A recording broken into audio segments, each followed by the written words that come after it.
우리가 이제 하천을 보는 데 있어서 어떤 관점들이 필요하다 이런 걸 제 나름대로 여러분들한테 설명을 드렸잖아요.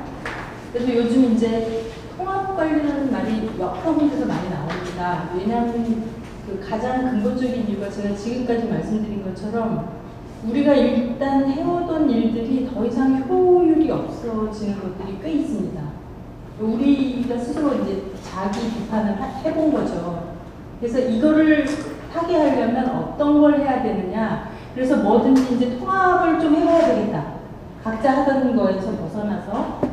근데 가장 그거를 이끌어주는 제일 큰 요인이 뭐냐면 사실 저는 이게 4대강 사업의 유일한 긍정적인 효과라고 생각합니다. 4대강을 하고 났더니 이런 것들 막 지었잖아요. 그리고 강에 자전거 도로도 만들었고 그 다음에 사람들이 생각해보지 못한 강의 가치에 대한 거를 다시 되돌아보는 분들이 국민의 절반은 됐습니다. 그 다음에 나머지 절반 중에 제 생각에 한 절반은 강에 가서 노는 문화가 생기는 걸 좋아하십니다. 자전거도 타고 뭐 거기 가서 뱃놀이도 하고 이런 거 좋아하시는 분들이 또 반이 있습니다. 나머지 반은 저는 무관심하다고 생각합니다. 제 개인적인 관점에서. 그래서 어쨌든 4대강 사업을 하고 났더니 어떤 일이 일어났냐면 사람들이 이제 강에 가서 놀아도 되는구나, 놀 수도 있구나 이렇게 생각을 해서 노는 문화가 생겨났습니다. 그걸 친수라고 저희는 부르죠. 지금까지 환경보전, 치수, 이수, 환경보전까지만 했는데 이제 이걸로 넘어가는 과정이 있습니다. 어떻게 넘어가면 좋은지. 근데 친수를 할 때 제일 걸림돌이 뭐냐면 수질입니다. 친수를 하려면 뭘 해야 되냐면 물을 만져야 되고 물속에 들어가야 되고 물을 느끼면서 이렇게 있어야 됩니다. 근데 강가를 거닐 때는 물이 약간 더러워도 됩니다. 근데 일단 내가 발을 담그거나 손을 담그려면 물이 생각보다 굉장히 깨끗해야 됩니다. 왜일까요? 왜일까요?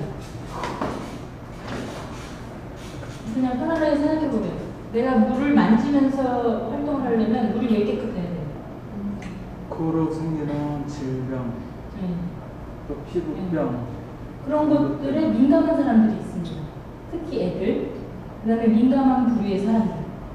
이런 사람들은 자기가 그렇게 피해를 입으면 그거를 참을 수는 없죠. 왜? 내가 피부병이 생기는데 내가 그 냄새를 참을 수가 없는데 어떻게 참습니까? 그러면 친수로 넘어가려면 제일 중요한 게 뭐냐면 수질 관리 수준이 지금보다 최소 3배, 4배, 5배, 아마 10배까지도 좋아져야 됩니다. 그러려면 우리가 그 비용을 부담하면서 수질 관리를 해야 됩니다. 지금까지 제가 말씀드렸죠. 대충 우리가 이렇게 그냥 봐도 연간 1조를 쏟아붓는데 지금보다 3배, 4배 더 하려면 3조, 4조를 부어야 된다는 소리입니다. 우리가 그럴 여력이 있을까요? 당분간은 없을 겁니다. 그러나 사람들은 뭘 요구합니까? 그런 하천을 요구합니다. 누구나. 왜?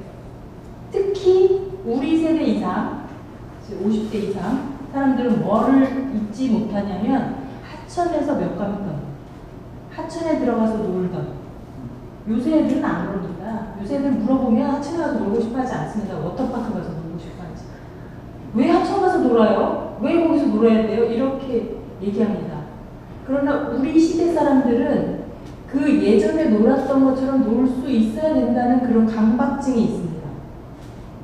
그리고 그 강박증을 제도화하려고 합니다. 근데 그렇게 하려면 여러 가지 걸 해야 됩니다. 근데 사람들은 이거를 어떤 식으로 얘기하냐면 수질을 직접 고치려고 하지 않고 어떤 식으로 얘기하냐면 이걸 또 개발하고 연결을 합니다. 그러니까 친수활동 하려고 하니까 하천옆에 개발하고 하천옆에 건물 짓고 하천옆에 이용할 시설 더 만들고 이렇게 생각합니다. 이거는 하천의 친수활동을 증대하는 방향이 저는 아니라고 생각합니다. 왜? 우리가 뭔가를 더 하느라고 이런 걸 하면 할수록 뭐가 되냐면 친수를 할 수가 없게 됩니다. 이때의 친수는 뭐냐면 가깝게 그냥 물을 보는 것뿐입니다. 진짜 친수를 하려면 그런 걸 해서는 안 됩니다. 그리고 최소한 하천의 반경 10m 아니면 20m 안에는 아무것도 넣지 않아야 됩니다. 그래야지 서로 하천을 볼 거 아닙니까? 거기 막 남의 집이 있고 뭐 남의 마당이 있고 뭐 어떻게 갔습니까? 그런 거를 우리가 견딜 수 있을까? 하천 옆에 있는 땅의 상당 부분이 사유지입니다. 여러분들은 아실지 모르지만 둘 중에 하나입니다. 동호거나 제방이거나 사유지거나. 국유지 있지만 국유지의 대부분은 중요하지 않습니다. 왜? 국유지는 어차피 국가가 갖고 있으니까. 국가조차도 그 땅을 개발하고 싶어 합니다. 그게 앞으로 이제 우리가 당면하고 있는 문제죠.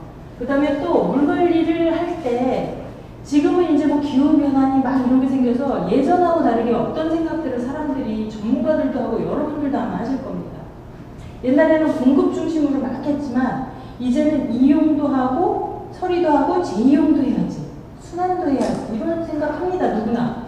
이게 뭔지는 자세히 몰라도 이런 식으로 바뀌어야 되지 않겠어? 이렇게.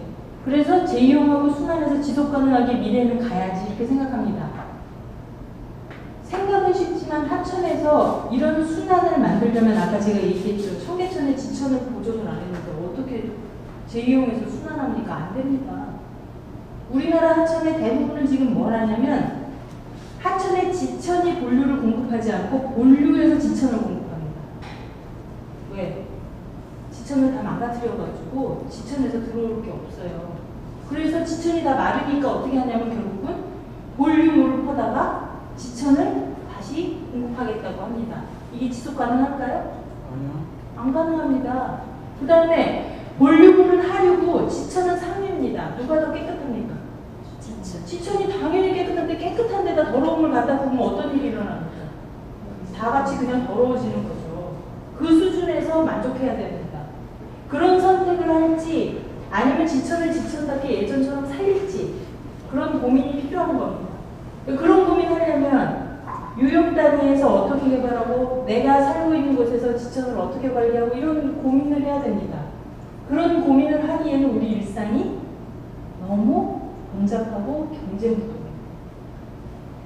어쨌든 그러나 물관리하는 사람들은 이런 시도를 합니다. 그리고 외국에서도 공급하고 하수 처리하고 배수만 하다가 이제 친수 도시로 가고 있죠. 물순환 도시, 저온 도시 이런 걸로 가고 있는데 우리나라는 이 수준입니다. 대부분의 시군이. 경기도 북부나 동부는 이 수준이고 수원이나 광교 아니면 신도시 등은 요 수준은 같습니다. 어메니티가 돼 있다고 하는 사람들이 있긴 하지만 그 실제로는 어메니티가 안 돼 있습니다. 왜냐하면 인위적으로 다 인공적으로 만든 거를 관리하는 거기 때문에 이 수준을 여기서 여기로 뛰어넘으려면 뭔가를 해야 됩니다. 그다음 물순환 도시까지 가려면 한참 걸리겠죠.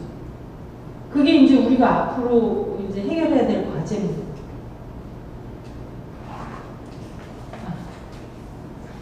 근데 예를 들어 여기 보시면 알겠지만 하천은 물길만 중요한 게 아니고 하천을 따라 있는 이런 녹지들 있죠. 초록색. 녹지를 잘 보존해야지만 하천이 살아납니다. 그 다음에 이 녹지들을 녹지 있는 상태로 둬야 여기서 물이 함수가 돼서 이게 하천으로 들어옵니다. 근데 우리가 유역을 이렇게 개발을 하면서 막 개발해놓고 하천만 멀쩡하기를 바라니까 하천이 멀쩡한 하천이 별로 없는 겁니다. 여기 보시면 여기 잘 보시면 이 계획은 하천과 녹지 그 다음에 여기 있는 주요한